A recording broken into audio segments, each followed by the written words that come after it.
Samantala, pinulong po ng pulisya naman sa Lingayen, Pangasinan ng mga local bar owners at iba pang negosyante upang muling igiit ang pagpapanatili ng kaayusan at kaligtasan sa dalampasigan.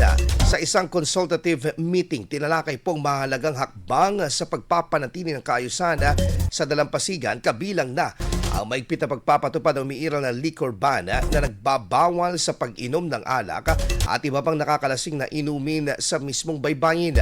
Layunin nito na maiwasan ang anumang kaguluhan at mapanatiling family-friendly ang lugar para sa mga turista at residente.